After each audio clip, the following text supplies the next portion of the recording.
കഴിഞ്ഞ ക്ലാസ്സിൽ നമ്മൾ ദ്രവ്യത്തിൻ്റെ ആദ്യത്തെ രണ്ടവസ്ഥകളായ ഖരാവസ്ഥയെയും ദ്രാവകാവസ്ഥയെയും കുറിച്ച് വിശദമായി ചർച്ച ചെയ്യുകയുണ്ടായി. ഇന്ന് നമുക്ക് വാതകാവസ്ഥയെക്കുറിച്ച് കൂടുതൽ കാര്യങ്ങൾ ചർച്ച ചെയ്യാം. വാതകാവസ്ഥയിൽ തന്മാത്രകൾക്ക് ചലന സ്വാതന്ത്ര്യം വളരെ കൂടുതലാണ്. തന്മാത്രകൾ തമ്മിലുള്ള ആകർഷണ ബലം വളരെ കുറവാണ്. അതുകൊണ്ട് തന്നെ അകലം വളരെ കൂടുതലുമാണ്. ഒരു പരിമിതിയുമില്ലാതെ തന്മാത്രകൾക്ക് യഥേഷ്ടം ഏത് ദിശയിലേക്കും എത്ര വേഗതയിലും സഞ്ചരിക്കാൻ സാധിക്കും. ഇങ്ങനെയുള്ള ചലനത്തിനാണ് നമ്മൾ റാൻഡം മോഷൻ എന്ന് പറയുന്നത്. ഏത് ദിശയിലേക്കും ഏത് വേഗതയിലും സഞ്ചരിക്കാൻ സാധിക്കും. ഈ തന്മാത്രകളെല്ലാം തന്നെ വളരെ ചെറിയ ഇലാസ്തികതയുള്ള എന്നാൽ മാസുള്ള കണികകളാണ്.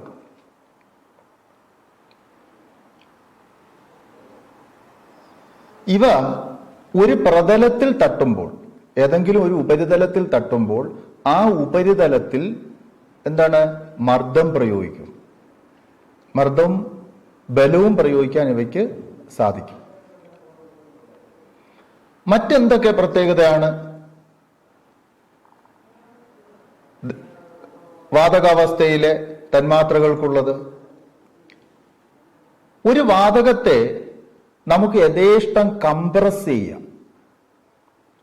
അതായത് മർദ്ദം പ്രയോഗിച്ച് ഒരു വാതകത്തിന്റെ വ്യാപ്തം നമുക്ക് കുറയ്ക്കാൻ സാധിക്കും. മർദ്ദം പ്രയോഗിച്ചുകൊണ്ട് വ്യാപ്തം കുറയ്ക്കാൻ സാധിക്കും. അതിന് കാരണം എന്താ? തന്മാത്രകൾ തമ്മിലുള്ള അകലം വളരെ കൂടുതലാണ്.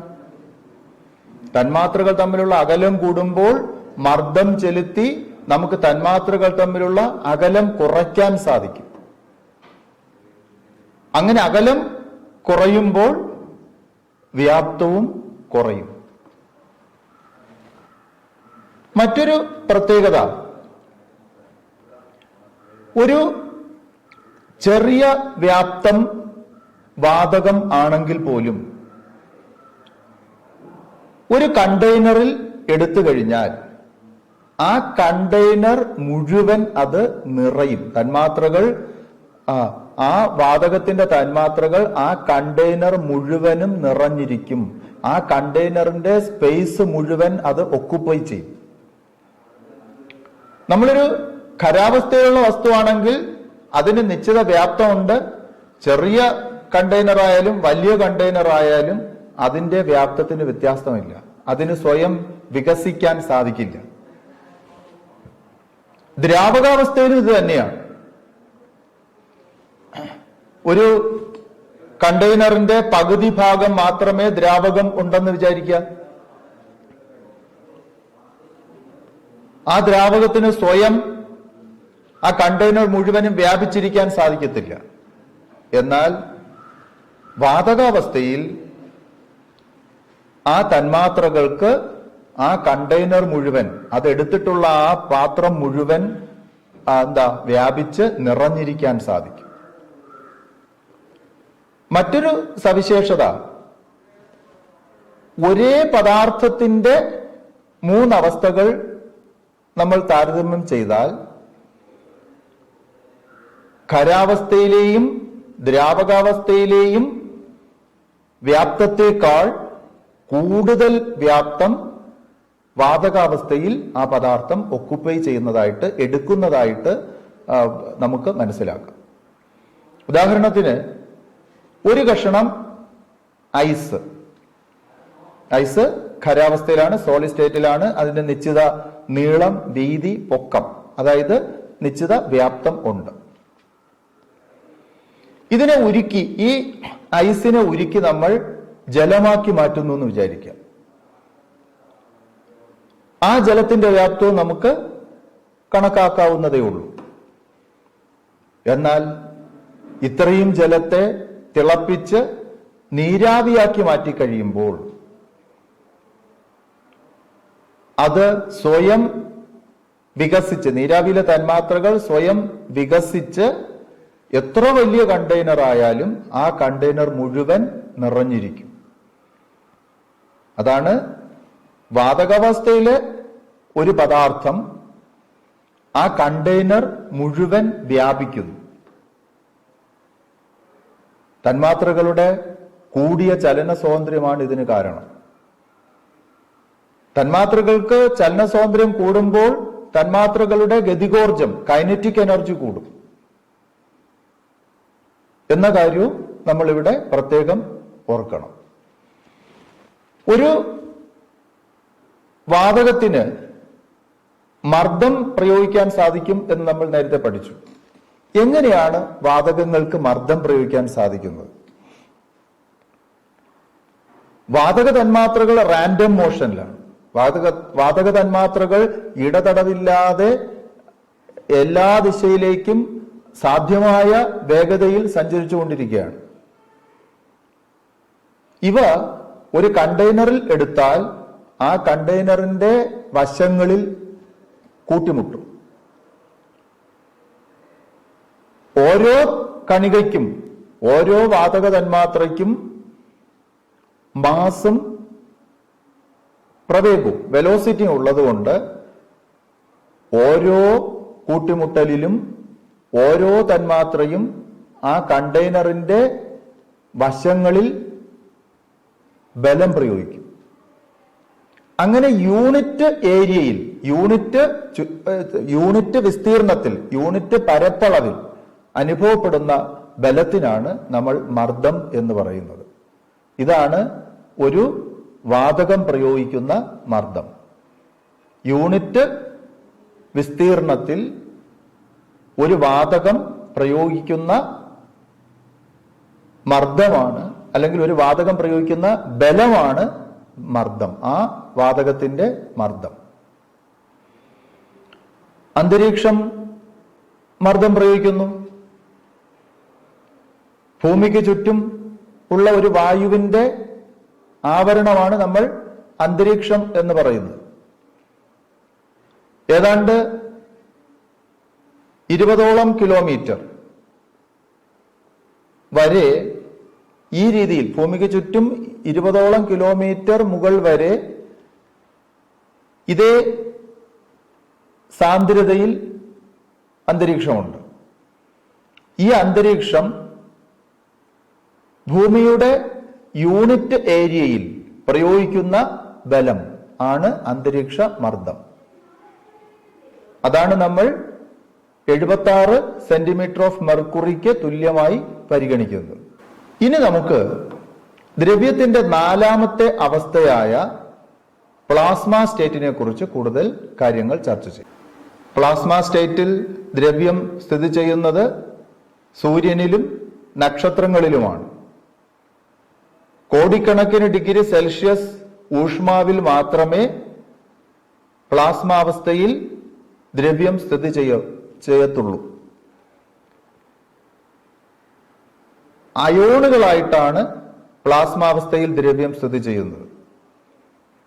അയോണുകൾ എന്താണ്? അയോണുകൾ ചാർജുള്ള അറ്റത്തെയാണ് നമ്മൾ അയോൺ എന്ന് പറയുന്നത്. നെഗറ്റീവ് ചാർജും പോസിറ്റീവ് ചാർജും ഉള്ള അയോണുകൾ ആയിട്ടാണ് പ്ലാസ്മാവസ്ഥയിൽ ദ്രവ്യം സ്ഥിതി ചെയ്യുന്നത്. അത്യുന്നത ഊഷ്മാവിലാണ്, സൂര്യനിലും നക്ഷത്രങ്ങളിലും. അക്കാര്യം പ്രത്യേകം ഓർമ്മിച്ചു വെക്കുക. ദ്രവ്യത്തിന്റെ അഞ്ചാമത്തെ സ്റ്റേറ്റ് ആണ് Bose Einstein condensate. Bose Einstein condensate. Condense ചെയ്യുക എന്ന് പറഞ്ഞാൽ എന്താ? സാന്ദ്രീകരിക്കുക. കണ്ടൻസേഷൻ, സാന്ദ്രീകരണം എന്നാണ്. എപ്പോഴാണ് ഒരു പദാർത്ഥം സാന്ദ്രീകരിക്കുന്നത്? വളരെയധികം താണ ഊഷ്മാവിൽ. ഊഷ്മാവ് വളരെ കുറയുമ്പോൾ, താപനില വളരെ കുറയുമ്പോഴാണ് ഒരു വസ്തു സാന്ദ്രീകരിക്കപ്പെടുന്നത്. പ്രമുഖ ഇന്ത്യൻ ശാസ്ത്രജ്ഞനായിരുന്ന സത്യേന്ദ്രനാഥ് ബോസ്, അതുപോലെ തന്നെ ആൽബർട്ട് ഐൻസ്റ്റീൻ എന്നീ രണ്ട് ശാസ്ത്രജ്ഞന്മാരുടെ ബഹുമാനാർത്ഥമാണ് ദ്രവ്യത്തിന്റെ അഞ്ചാമത്തെ അവസ്ഥയ്ക്ക് ബോസ് ഐൻസ്റ്റീൻ കണ്ടൻസേറ്റ് എന്ന പേര് നൽകിയിരിക്കുന്നത്. Boss Einstein condensate. എവിടെയാണ് ദ്രവ്യം ഈ അവസ്ഥയിൽ സ്ഥിതി ചെയ്യുന്നത്?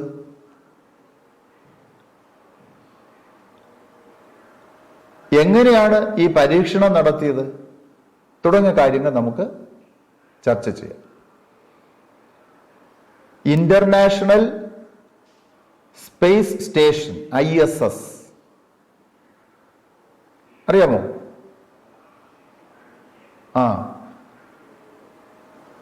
നമ്മുടെ ഭൂമിക്ക് ചുറ്റും ഒരു ബഹിരാകാശ നിലയം ഇങ്ങനെ ഫലം വെച്ചുകൊണ്ടിരിക്കുകയാണ്. എന്താണ് ഈ ബഹിരാകാശ നിലയത്തിൽ നടക്കുന്നത്?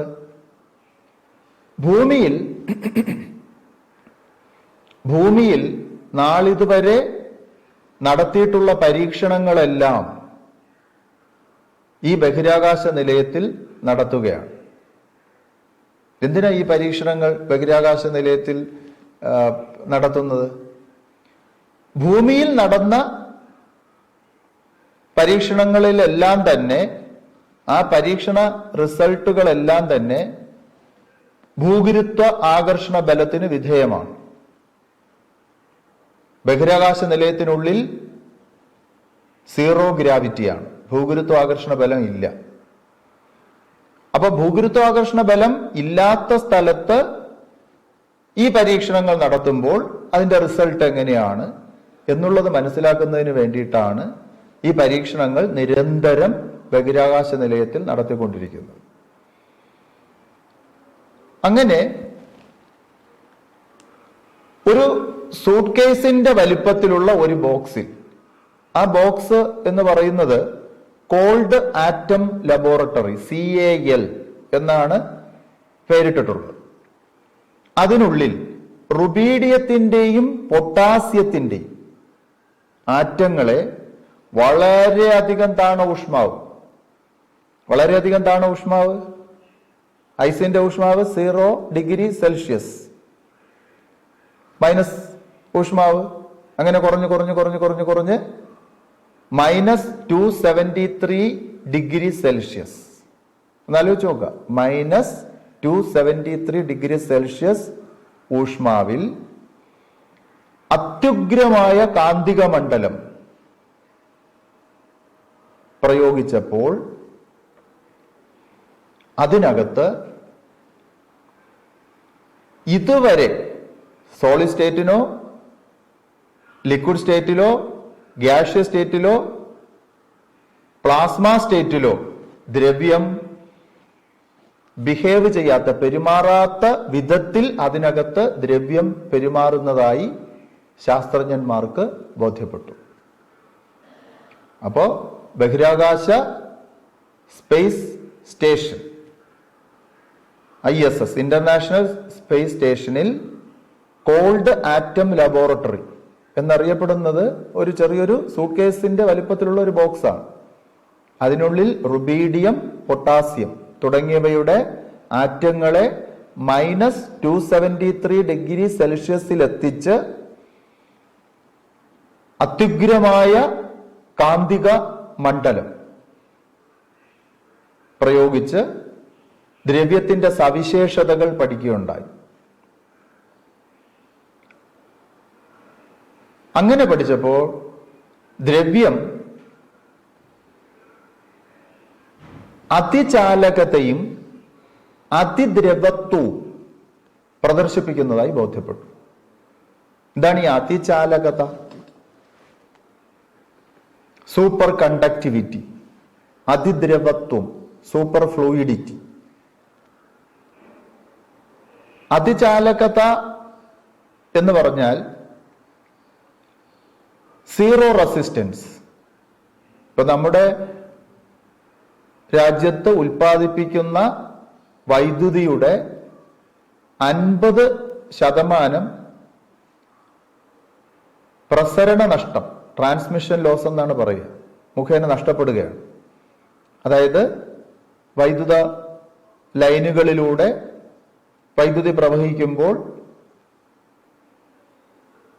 റെസിസ്റ്റൻസ് കൊണ്ട്, പ്രതിരോധം കൊണ്ട് നമ്മൾ ഉൽപ്പാദിപ്പിക്കുന്ന വൈദ്യുതോർജത്തിന്റെ 50% താപോർജ്ജമായി നഷ്ടപ്പെടുകയാണ്. അത് അന്തരീക്ഷത്തിലേക്ക് പോവുകയാണ്, വീണ്ടെടുക്കാനാവാത്ത വിധം നഷ്ടപ്പെടുന്നു. എന്നാൽ റെസിസ്റ്റൻസ് സീറോ ആണെങ്കിലോ, ഉൽപ്പാദിപ്പിക്കുന്ന 1000 മെഗാവാട്ട് വൈദ്യുതി ഉൽപ്പാദിപ്പിച്ചാൽ അത്രയും നമുക്ക് ഉപയോഗിക്കാൻ കിട്ടും. ഊർജ നഷ്ടം അല്പം ഉണ്ടാവുന്നില്ല, ഇന്ധന നഷ്ടം ഉണ്ടാവുന്നില്ല. അപ്പൊ അങ്ങനെ ഈ പരീക്ഷണം നടന്നപ്പോ പദാർത്ഥങ്ങൾക്ക് സൂപ്പർ കണ്ടക്ടിവിറ്റി ലഭിക്കുന്നതായിട്ട് കണ്ടു. അതുപോലെ തന്നെ സൂപ്പർ ഫ്ലൂയിഡിറ്റി. എന്താണ് ഈ ഫ്ലൂയിഡ്? ഫ്ലൂയിഡ് എന്ന് പറഞ്ഞാൽ ദ്രാവകങ്ങളെയും വാതകങ്ങളെയും ഒന്നിച്ചു ചേർത്താണ് ഫ്ലൂയിഡ് എന്ന് പറയുക. ഫ്ലൂയിഡിന്റെ പ്രത്യേകത എന്താ? ഒഴുകാൻ സാധിക്കുന്നവ എന്നാണ്. ദ്രാവകങ്ങൾക്ക് ഒരു പ്രതലത്തിലൂടെ ഒഴുകാൻ സാധിക്കുന്നു, വാതകങ്ങൾക്ക് ഏത് ദിശയിലേക്കും പ്രതലം വേണ്ട, സ്പേസിൽ ഒഴുകാൻ സാധിക്കുന്നു. അപ്പൊ ഒഴുകാൻ സാധിക്കുന്ന പദാർത്ഥങ്ങളെയാണ് ഫ്ലൂയിഡ്സ് എന്ന് പറയുക. ഇതെല്ലാം ഒഴുകുന്നത് എങ്ങോട്ടാ? ദ്രാവകങ്ങൾ ഒഴുകുന്നത് ഉയർന്ന സ്ഥലത്ത് നിന്ന് താഴ്ന്ന സ്ഥലത്തേക്ക്. ഗ്ലാസിനുള്ളിലേക്കാണ് ദ്രാവകം ഒഴുകുക, ഗ്ലാസിന് പുറത്തേക്ക് ഒരിക്കലും ഒഴുകത്തില്ല. വാതകങ്ങൾ ഒഴുകുന്നത് മർദ്ദം കൂടിയ ഭാഗത്ത് നിന്ന് മർദ്ദം കുറഞ്ഞ ഭാഗത്തേക്കാണ്. എന്നാൽ ഈ പരീക്ഷണം നടന്ന സമയത്ത് ഒരു ഗ്ലാസിനുള്ളിലിരിക്കുന്ന ദ്രാവകം പുറത്തേക്ക് ഒഴുകുന്ന പ്രഭാവം അവിടെ ഉണ്ടായി.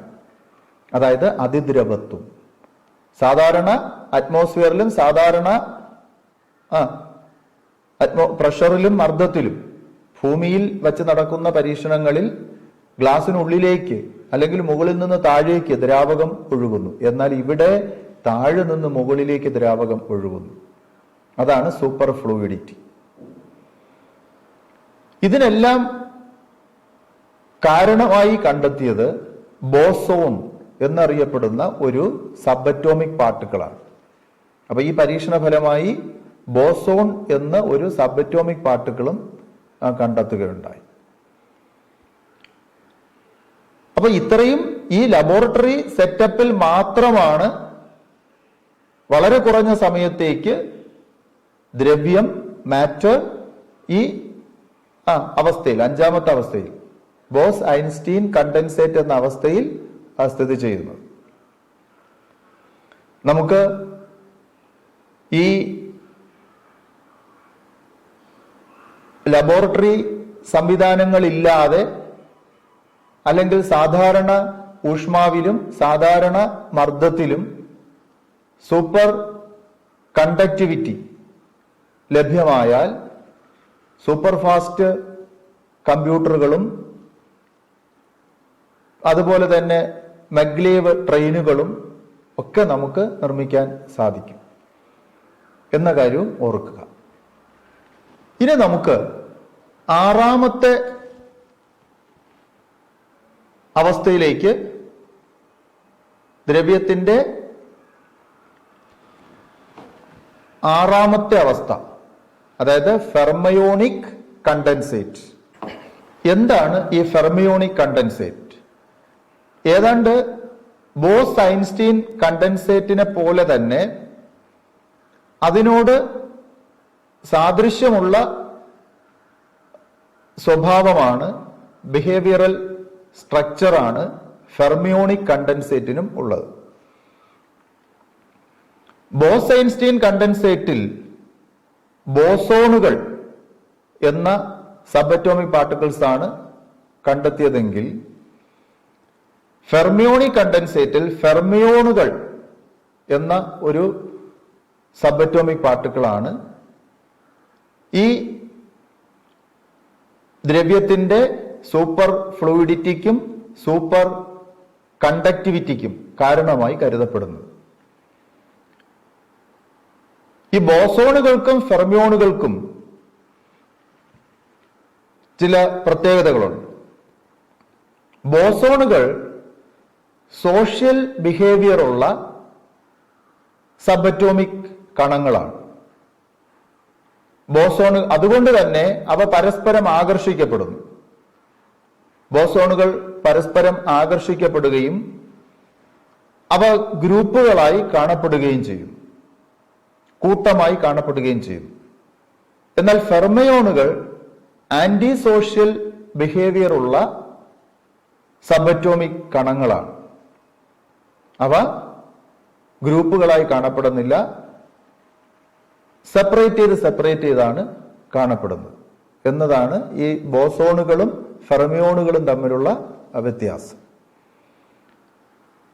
സ്ട്രക്ചറൽ ബിഹേവിയർ ബോസ്-ഐൻസ്റ്റീൻ കണ്ടൻസേറ്റിനും ഫെർമിയോണിക് കണ്ടൻസേറ്റിനും ഏതാണ്ട് ഒരുപോലെ തന്നെയാണ്. അപ്പൊ നമ്മൾ ദ്രവ്യത്തിന്റെ വിവിധ അവസ്ഥകളെ കുറിച്ച് ഇതുവരെ ചർച്ച ചെയ്തു.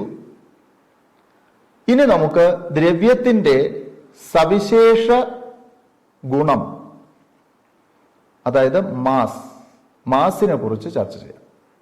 എന്താണ് മാസ്? ഒരു പദാർത്ഥത്തിൽ അടങ്ങിയിരിക്കുന്ന ദ്രവ്യത്തിന്റെ അളവിനെയാണ് മാസ് എന്ന് പറയുക. ഒരു പദാർത്ഥത്തിൽ അടങ്ങിയിരിക്കുന്ന ദ്രവ്യത്തിന്റെ അളവ് ആണ് മാസ്. നൂറ്റാണ്ടുകളായി തന്നെ ഈ മാസ് എന്തുകൊണ്ട് ദ്രവ്യത്തിന് ലഭിക്കുന്നു, മാസിന് അടിസ്ഥാനമായി എന്തെങ്കിലും കണികകളുണ്ടോ എന്നുള്ള ഒരു പരീക്ഷണത്തിലായിരുന്നു, എന്നുള്ള ഒരു കണ്ടെത്തലിലായിരുന്നു, അതിനുള്ള ശ്രമങ്ങളിലായിരുന്നു ശാസ്ത്ര സമൂഹം മുഴുവൻ. ലാർജ് ഹാഡ്രോൺ കൊളൈഡർ അറിയാലോ? വളരെ വേഗത്തിൽ ഏതാണ്ട് 27 കിലോമീറ്റർ നീളമുള്ള ഒരു പരീക്ഷണശാലയാണ്. അത് ഒരു പാർട്ടിക്കിൾ ആക്സിലറേറ്റർ ആണ്. വളരെ വേഗത്തിൽ കണങ്ങളെ പായിച്ച് കൂട്ടിയിടിപ്പിച്ച് നമ്മുടെ പ്രപഞ്ച ഉൽപ്പത്തിയുടെ വിസ്ഫോടന സിദ്ധാന്തം പഠിച്ചിട്ടുണ്ട് നമ്മൾ.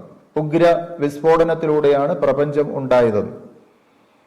അങ്ങനെ വിസ്ഫോടനം ഉണ്ടായപ്പോഴുള്ള മർദ്ദവും ഊഷ്മാവും ഒക്കെ കൃത്രിമമായി സൃഷ്ടിച്ച് ഈ പാർട്ടിക്കിൾസ് എങ്ങനെ ബിഹേവ് ചെയ്യുന്നു എന്ന് പഠിക്കുന്നതിനുള്ള ഒരു സംവിധാനമാണ് ലാർജ് ഹാഡ്രോൺ കൊളൈഡർ. ആ ലാർജ് ഹാഡ്രോൺ കൊളൈഡറിൽ നടന്ന പരീക്ഷണങ്ങളിൽ നിന്ന് ദ്രവ്യത്തിന് മാസ് കൊടുക്കുന്നത് ഹിഗ്സ് ബോസോൺ, ഓർത്തു വയ്ക്കുക, ഹിഗ്സ് ബോസോൺ എന്ന കണികയാണ്. അതിന് ശാസ്ത്രജ്ഞർ ദൈവഗണം എന്നാണ് പേരിട്ടത്. അപ്പൊ ദൈവഗണം എന്നറിയപ്പെടുന്ന കണിക ഏതെന്ന് ചോദിച്ചാൽ ഹിഗ്സ് ബോസോൺ. അപ്പോ ദ്രവ്യത്തിന്റെ സവിശേഷ ഗുണമാണ് മാസ്. ഒരു പദാർത്ഥത്തിൽ അടങ്ങിയിരിക്കുന്ന ദ്രവ്യത്തിന്റെ അളവാണ്, ഒരു വസ്തുവിൽ അടങ്ങിയിരിക്കുന്ന ദ്രവ്യത്തിന്റെ അളവാണ് മാസ്. മാസ് എം എന്ന ഇംഗ്ലീഷ് അക്ഷരം ഉപയോഗിച്ചാണ് നമ്മൾ സൂചിപ്പിക്കുക. M, mass. മാസ് അളക്കുന്നതിന് വിവിധ യൂണിറ്റുകൾ, ചെറിയ യൂണിറ്റുകൾ മുതൽ വലിയ യൂണിറ്റുകൾ വരെ നമ്മൾ ഉപയോഗിക്കുന്നുണ്ട്. ചെറിയ യൂണിറ്റുകളാണ് മില്ലിഗ്രാം, ഗ്രാം.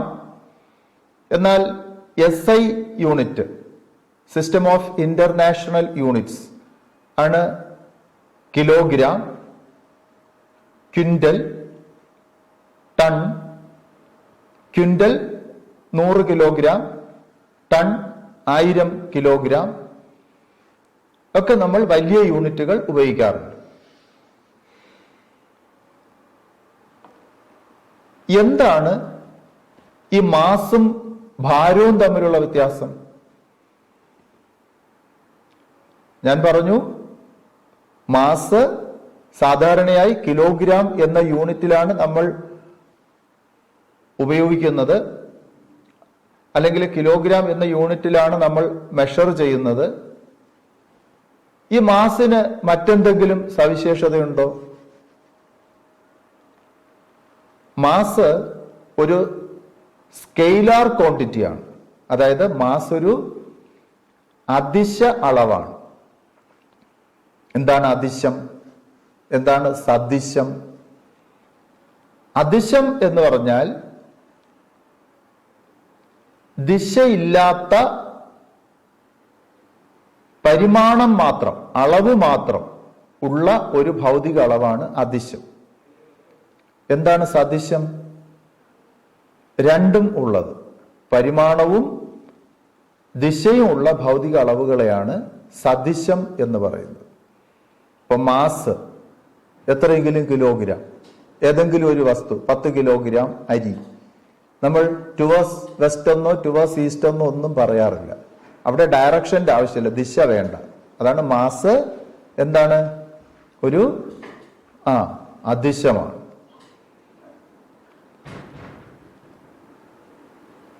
മാസ് ഒരു അദിശമാണ്. അത് എപ്പോഴും ഓർമ്മിക്കുക, സ്കെയിലാർ ക്വാണ്ടിറ്റിയാണ്. മാസ് ഏത് ഉപകരണം ഉപയോഗിച്ചാണ് നമ്മൾ മാസ് അളക്കുന്നത്? മാസ് അളക്കുന്നതിന് കോമൺ ബാലൻസ് അഥവാ സാധാരണ ത്രാസാണ് ഉപയോഗിക്കുന്നത്. മാസ് അളക്കുന്നതിന് കോമൺ ബാലൻസ് അഥവാ സാധാരണ ത്രാസാണ് നമ്മൾ ഉപയോഗിക്കുന്നത്. Mass independent of changes in pressure and temperature. ഒരു വസ്തുവിന്റെ മാസ് മർദ്ദത്തിലോ ഊഷ്മാവിലോ വ്യത്യാസമുണ്ടായാൽ വ്യത്യാസപ്പെടില്ല. 1 കിലോഗ്രാം എന്തെങ്കിലും ഒരു വസ്തു, അതിനെ തണുപ്പിച്ചാലോ അല്ലെങ്കിൽ അതിനെ ചൂടാക്കിയാലോ അല്ലെങ്കിൽ അതിന്മേൽ മർദ്ദം പ്രയോഗിച്ചാലോ അതിന്റെ മാസിന് യാതൊരു വ്യത്യാസവും ഉണ്ടാവില്ല. അതുപോലെ തന്നെ മാസ്, ഒരു വസ്തുവിന്റെ മാസ് ലൊക്കേഷനെ ആശ്രയിച്ചിരിക്കുന്നില്ല. ഇപ്പൊ നമ്മൾ തറയിൽ വെച്ചാലും കെട്ടിടത്തിന്റെ ഏറ്റവും മുകളിൽ കൊണ്ടുവച്ചാലും ഭൂമിയിൽ ഏത് ഭാഗത്ത് കൊണ്ടുവച്ചാലും മാസ് ഇൻഡിപെൻഡന്റ് ഓഫ് ലൊക്കേഷൻ, സ്ഥാനത്തിനെ ആശ്രയിച്ചിരിക്കുന്നില്ല. അപ്പൊ മാസ് എന്തിനെല്ലാം ആശ്രയിച്ചിരിക്കുന്നില്ല? മർദ്ദത്തിലോ ഊഷ്മാവിലോ ഉണ്ടാവുന്ന വ്യത്യാസങ്ങളെ ആശ്രയിക്കുന്നില്ല. എന്ന് പറഞ്ഞാൽ മർദ്ദമോ ഊഷ്മാവോ വ്യത്യാസപ്പെട്ടാൽ മാസിന് വ്യത്യാസം ഉണ്ടാകത്തില്ല. അതുപോലെ തന്നെ ലൊക്കേഷനെയും ആശ്രയിച്ചിരിക്കുന്നില്ല. അപ്പൊ എന്താണ് ഈ മാസും ഭാരവും തമ്മിലുള്ള വ്യത്യാസം? പലപ്പോഴും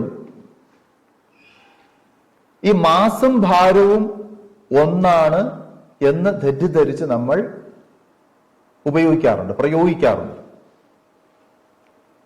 ഒരു വസ്തുവിന്റെ മാസ് എന്ന് പറയുന്നത് അതിലടങ്ങിയിട്ടുള്ള ദ്രവ്യത്തിന്റെ അളവാണ്. ഒരു വസ്തുവിന്റെ ഭാരം എന്ന് പറയുന്നത് അതിന്മേൽ ഭൂമി പ്രയോഗിക്കുന്ന ആകർഷണ ബലമാണ്.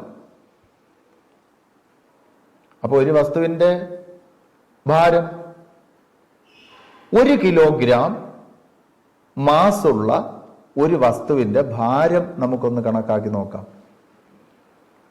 ഇപ്പൊ ഒരു വസ്തുവിന് m കിലോഗ്രാം മാസ് ഉണ്ടെന്ന് വിചാരിക്കാം. ഈ ഭാരം എന്ന് പറയുന്നത് ഗുരുത്വാകർഷണ ബലം ആണ്. ബലം അളക്കുന്നതിനുള്ള സമവാക്യം എന്താ? F സമം ma. ഈ സമവാക്യം എവിടെ നിന്ന് വന്നു?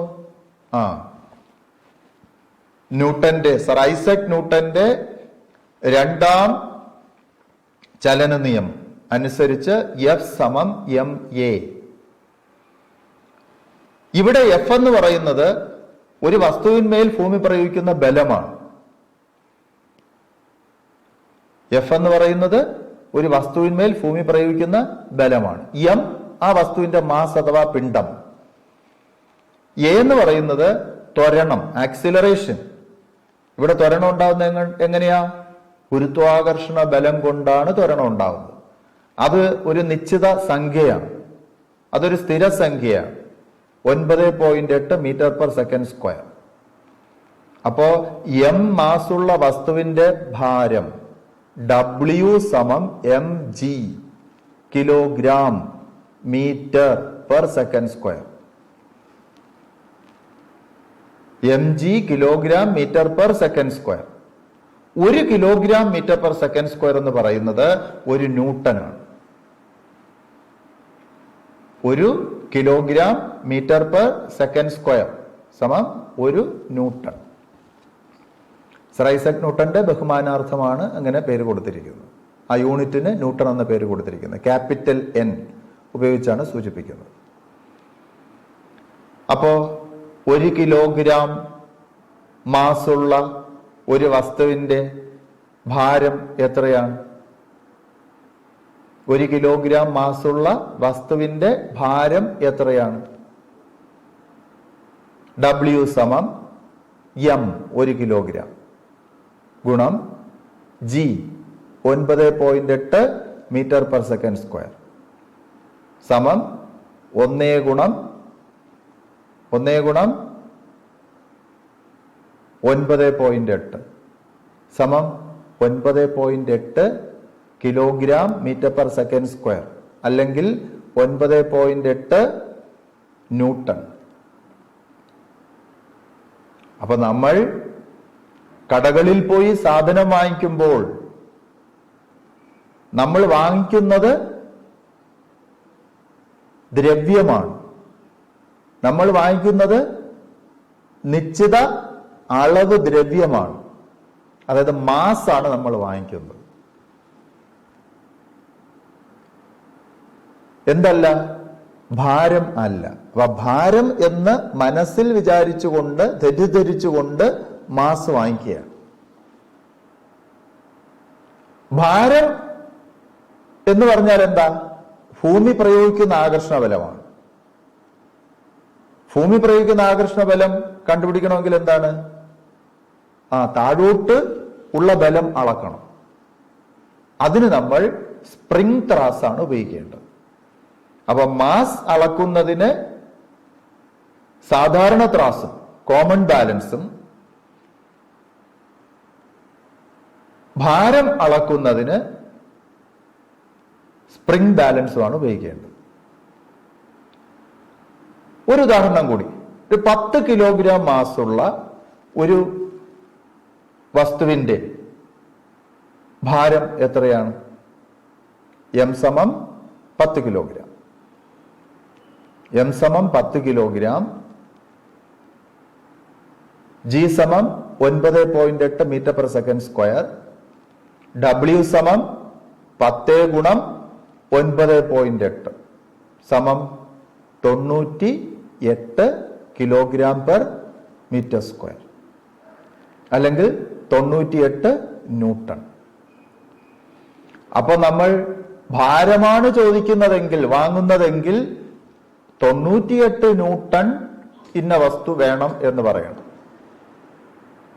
മാസ് ചോദിക്കുന്നത് കൊണ്ടാണ് നമ്മൾ 10 കിലോഗ്രാം എന്ന് പറയുന്നത്. അപ്പോ മാസും ഭാരവും തമ്മിലുള്ള വ്യത്യാസം മനസ്സിലായല്ലോ. ഭാരം ഒരു സദിശ അളവാണ്. ഭാരത്തിന് ദിശയുണ്ട്. ഭാരത്തിന് ദിശയുണ്ട്. എങ്ങോട്ടാ ദിശ? താഴേക്ക്. താഴേക്ക് എന്ന് പറഞ്ഞാൽ മതിയോ? ഭൂമിയുടെ കേന്ദ്രത്തിലേക്ക്. ഭൂമി എല്ലാ വസ്തുക്കളെയും അതിന്റെ കേന്ദ്രത്തിലേക്കാണ് വലിക്കുന്നത്. അപ്പൊ ഭൂമിയുടെ കേന്ദ്രത്തിലേക്കാണ് ഭാരത്തിന്റെ ദിശ. അത് സദിശമാണ്. മാസാണെങ്കിലോ അദിശമാണ്. ഭാരം ബലമാണ്. ഭൂമിയിൽ എല്ലായിടത്തും വസ്തുക്കളുടെ മാസ് ഒരുപോലെ ആയിരിക്കുമോ? തീർച്ചയായും. വസ്തുക്കളുടെ മാസ് ലൊക്കേഷനെ ആശ്രയിച്ചിരിക്കുന്നില്ല. നേരത്തെ നമ്മൾ ചർച്ച ചെയ്തു. ഭൂമിയുടെ ആകൃതി എന്ന് പറയുന്നത് ധ്രുവപ്രദേശങ്ങളിൽ അല്പം പരന്നും ഭൂമധ്യരേഖാ പ്രദേശത്ത് പുറത്തേക്ക് അല്പം വളഞ്ഞുമാണ്. അപ്പൊ തന്നെ ഭൂമധ്യരേഖാ പ്രദേശത്തുള്ള ആരം ധ്രുവപ്രദേശത്ത് ഉള്ള ആരത്തേക്കാൾ വലുതായിരിക്കും. അത് നമുക്കറിയാം. അതായത് ഭൂകേന്ദ്രത്തിലേക്കുള്ള അകലം ഭൂമധ്യരേഖാ പ്രദേശത്ത് കൂടുതലും ധ്രുവങ്ങളിൽ നിന്ന് ഭൂകേന്ദ്രത്തിലേക്കുള്ള അകലം കുറവുമായിരിക്കും. അപ്പോ അകലം കൂടുമ്പോൾ ആകർഷണബലം കുറയും. നമ്മൾ പഠിച്ചിട്ടുണ്ട്. അപ്പൊ ഒരു വസ്തു 10 കിലോഗ്രാം മാസുള്ള ഒരു വസ്തുവിനെ ധ്രുവപ്രദേശത്തും വയ്ക്കുന്നു, ഭൂമധ്യരേഖാ പ്രദേശത്തും വയ്ക്കുന്നു. കൂടുതൽ ബലം അനുഭവപ്പെടുന്നത് എവിടെ വെക്കുമ്പോഴാണ്? ധ്രുവപ്രദേശത്ത് വയ്ക്കുമ്പോൾ. കാരണം അകലം കുറവ്. അപ്പൊ ധ്രുവപ്രദേശത്ത് ഒരു വസ്തുവിന്റെ ഭാരം കൂടുതലാണ്. അതേ വസ്തുവിനെ തന്നെ ഭൂമധ്യരേഖാ പ്രദേശത്ത് കൊണ്ടുവയ്ക്കുമ്പോഴോ ഭാരം അല്പം കുറയുന്നതായി കാണാം. എന്നാൽ മാസിന് എന്തെങ്കിലും വ്യത്യാസമുണ്ടോ? ഇല്ല. മാസ് സ്ഥിരമാണ്. അതാണ് പറഞ്ഞത് മാസ് ഇൻഡിപെൻഡന്റ് ഓഫ് ലൊക്കേഷൻ, സ്ഥാനത്തെ ആശ്രയിച്ചിരിക്കുന്നില്ല. ഭാരം സ്ഥാനത്തെ ആശ്രയിച്ചിരിക്കുന്നു. സാധാരണഗതിയിൽ ഒരു വസ്തുവിന്റെ യഥാർത്ഥ ഭാരം ഭൂമിയുടെ ഉപരിതലത്തിലാണെന്നാണ് നമ്മൾ കണക്കാക്കിയിരിക്കുന്നത്. വസ്തുവിന്റെ ശരിക്കുമുള്ള ഭാരം കണക്കാക്കുന്നത് ഭൂമിയുടെ ഉപരിതലത്തിൽ വെച്ചാണ്. ഇനി ഒരു വസ്തുവിനെ ഭൂകേന്ദ്രത്തിൽ കൊണ്ടുവച്ചാൽ അതിന്റെ മാസ് എത്രയാണ്, അതിന്റെ ഭാരം എത്രയാണ്? മാസിൽ ഒരു വ്യത്യാസം ഉണ്ടാകത്തില്ല. മാസ് അഥവാ പിണ്ഡം, അതിൽ ഒരു വ്യത്യാസം ഉണ്ടാകത്തില്ല. ഭൂമിയുടെ ഉപരിതലത്തിൽ എത്രയായിരുന്നോ മാസ്, അത് തന്നെയാണ് ഭൂകേന്ദ്രത്തിൽ എത്തുമ്പോഴും എന്താ മാസിനുള്ളത്. മാസിനൊരു വ്യത്യാസമില്ല. എന്നാൽ ഭാരത്തിന് വ്യത്യാസം വരും.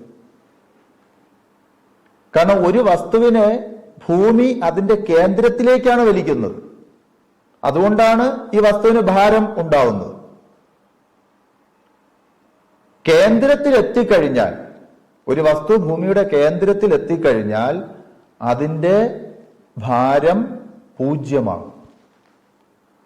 മാസ് 0 എപ്പോഴും ഓർക്കുക, മാസ് നെവർ ബി 0. മാസ് ഒരിക്കലും 0 ആവുന്നില്ല.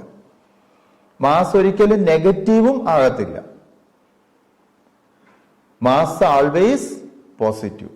മാസ് എല്ലായ്പ്പോഴും പോസിറ്റീവാണ്. മാസ് 0 എന്നോ മാസ് നെഗറ്റീവ് എന്നോ പറയുന്നത് മീനിങ്ലെസ് ആണ്, അർത്ഥമില്ലാത്തതാണ്. കാരണം എന്താ? ദ്രവ്യം ഉണ്ടെങ്കിൽ, ദ്രവ്യത്തിന്റെ ഒരു കണികയെങ്കിലും ഉണ്ടെങ്കിൽ അതിന് മാസ് ഉണ്ട്. ദ്രവ്യത്തിന്റെ അടിസ്ഥാന ഗുണമാണ്, അടിസ്ഥാന സവിശേഷതയാണ് മാസ് അഥവാ പിണ്ഡം.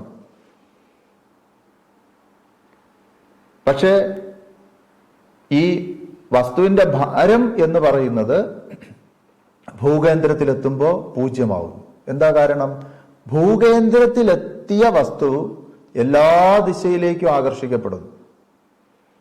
എല്ലാ ദിശയിലേക്കും ആകർഷിക്കപ്പെടുമ്പോൾ ആ വസ്തുവിന്മേൽ അനുഭവപ്പെടുന്ന പരിണിത ബലം, നെറ്റ് ഫോഴ്സ്, പരിണിത ബലം 0 അപ്പൊ പരിണിത ബലം 0 ആ വസ്തുവിന്റെ ഭാരം 0 അക്കാര്യം വളരെയധികം ഓർക്കുക. അപ്പോ ഒരു വസ്തുവിന്റെ ഭാരം സ്ഥാനത്തെ ആശ്രയിച്ചിരിക്കുന്നു, മാസ് സ്ഥാനത്തെ ആശ്രയിച്ചിരിക്കുന്നില്ല. മർദ്ദത്തിലോ ഊഷ്മാവിലോ ഉണ്ടാകുന്ന ചേഞ്ചസ്, വ്യത്യാസങ്ങൾ പിണ്ഡത്തെ അല്ലെങ്കിൽ മാസിനെ ബാധിക്കുന്നില്ല, ആശ്രയിക്കുന്നില്ല. ഇനി മാസിന് വേറെന്തെങ്കിലും പ്രത്യേകതയുണ്ടോ? മാസ് കൺസർവ്ഡ് ആണ് എന്ന് പറഞ്ഞാൽ എന്താ? മാസ്, പിണ്ഡം സംരക്ഷിക്കപ്പെട്ടിരിക്കുന്നു. എങ്ങനെ സംരക്ഷിക്കപ്പെട്ടിരിക്കുന്നേ? ഒരു രൂപത്തിലുള്ള ദ്രവ്യം മറ്റൊരു രൂപത്തിലേക്ക് മാറും തുല്യ അളവിൽ. അതിനെ നശിപ്പിക്കാനോ പുതുതായിട്ട് നിർമ്മിക്കാനോ സാധ്യമല്ല. എന്നാൽ മാസിനെ എനർജിയായി കൺവേർട്ട് ചെയ്യാൻ സാധിക്കും. Mass can be converted into energy. മാസിനെ നമുക്ക് എനർജി ആയിട്ട് പരിവർത്തനം ചെയ്യാം.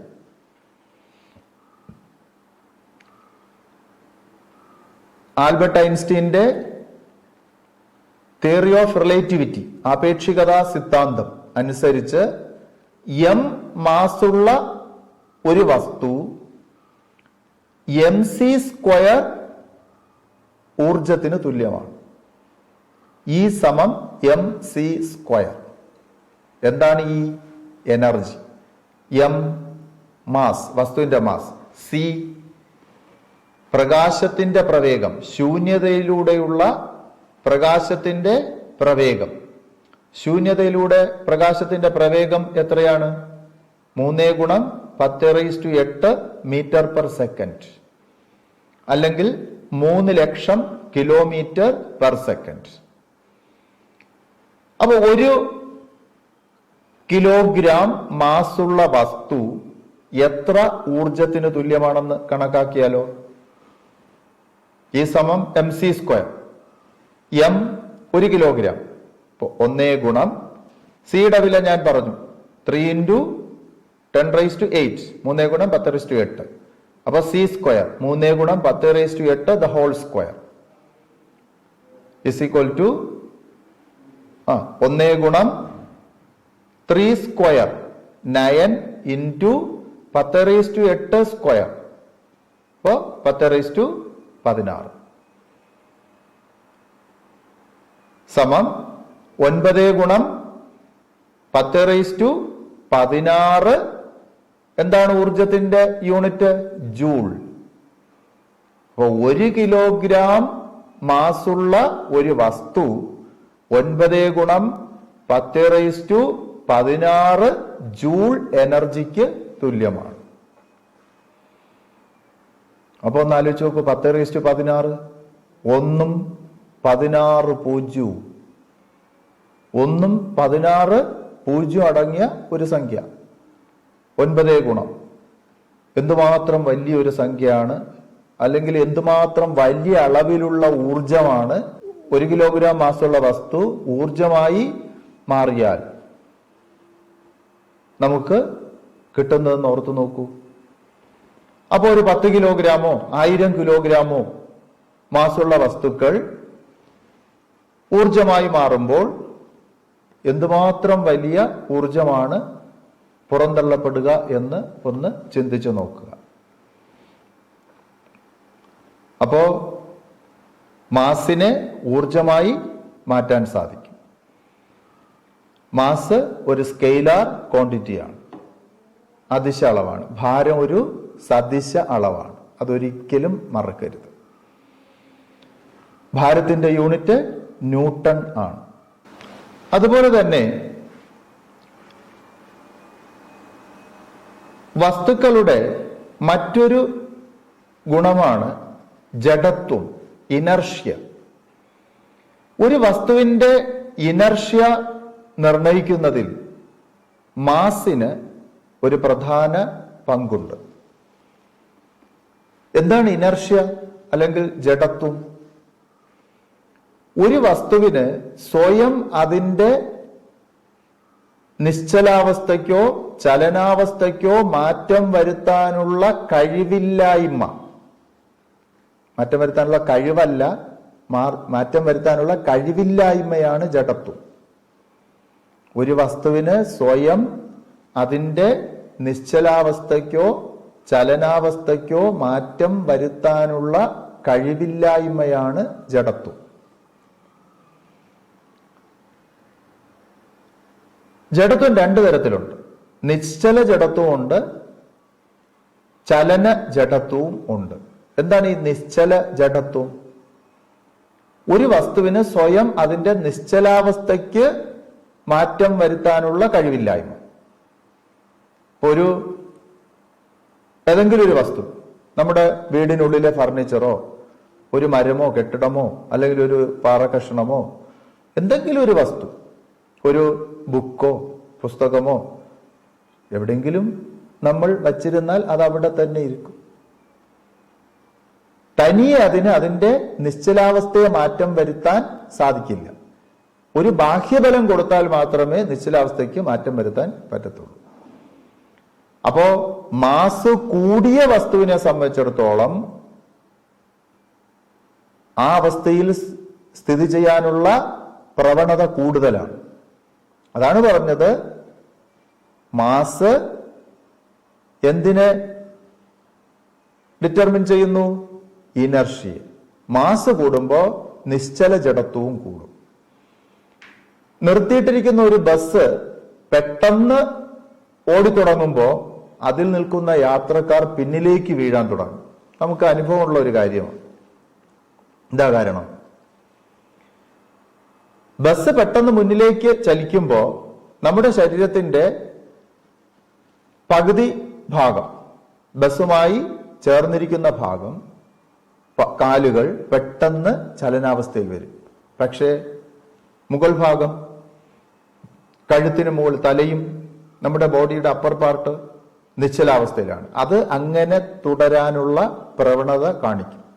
അതുകൊണ്ടാണ് പിന്നിലേക്ക് വീഴാൻ ശ്രമിക്കുന്നത്.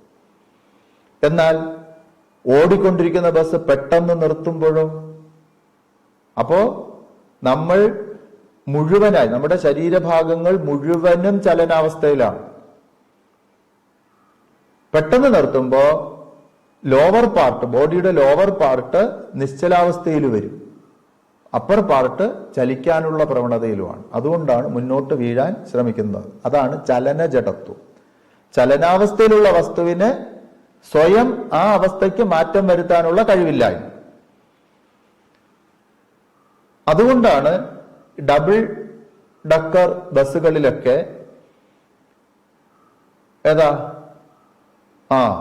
മുകൾ ഭാഗത്ത് കൂടുതൽ ആൾക്കാരെ കയറ്റി യാത്ര ചെയ്യിക്കാത്തത്. കാരണം മുകൾ ഭാഗത്ത് മാസ് കൂടുമ്പോൾ അതിന് മറിയാനുള്ള, അപകടമുണ്ടാകാനുള്ള സാധ്യത കൂടുതലാണ്.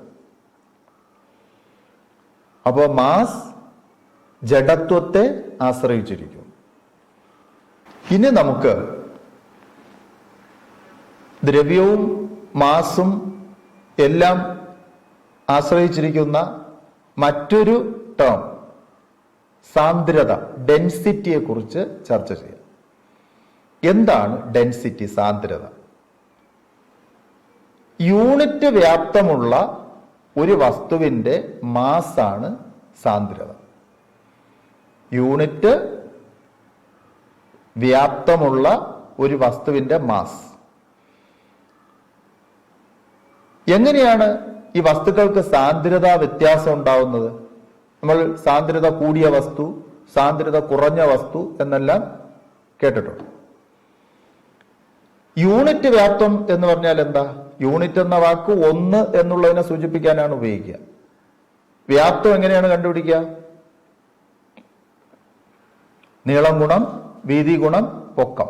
V = LBH, L × B × H. വായുവിന്റെ വ്യാപ്തം എത്രയാണ്? വായുവിന്റെ സാന്ദ്രത എത്രയാണ്? വായുവിന്റെ സാന്ദ്രത 1 kg/m³ എന്നാണ് നമ്മൾ കണക്കാക്കിയിട്ടുള്ളത്. 1 മീറ്റർ നീളം, 1 മീറ്റർ വീതി, 1 മീറ്റർ പൊക്കം ഉള്ള വായുവിന്റെ ഒരു ഭാഗം എടുത്ത് അതിന്റെ മാസ് നോക്കിയാൽ 1 കിലോഗ്രാം എന്ന് കിട്ടും. ജലത്തിന്റെ സാന്ദ്രത എത്രയാണ്? 1 മീറ്റർ നീളം, 1 മീറ്റർ വീതി, 1 മീറ്റർ ഉയരമുള്ള ഒരു ജലത്തിന്റെ അത്ര ഭാഗം നമ്മൾ എടുത്ത് അതിന്റെ മാസ് നോക്കിയാൽ 1000 കിലോഗ്രാം എന്ന് കിട്ടും. ഇത്രയും അളവുകളുള്ള 1 മീറ്റർ നീളം, 1 മീറ്റർ വീതി, 1 മീറ്റർ പൊക്കമുള്ള ഇരുമ്പ് കഷണം എടുത്തു നോക്കിയാൽ 7600 കിലോഗ്രാം, ഏതാണ്ട് 7600ഓളം കിലോഗ്രാം എന്ന് കിട്ടും. ഇത്രയും തന്നെ അളവുകളുള്ള മെർക്കുറിയുടെ ഒരു ഭാഗം എടുത്തു നോക്കിയാൽ 13600 കിലോഗ്രാം എന്ന് കിട്ടും.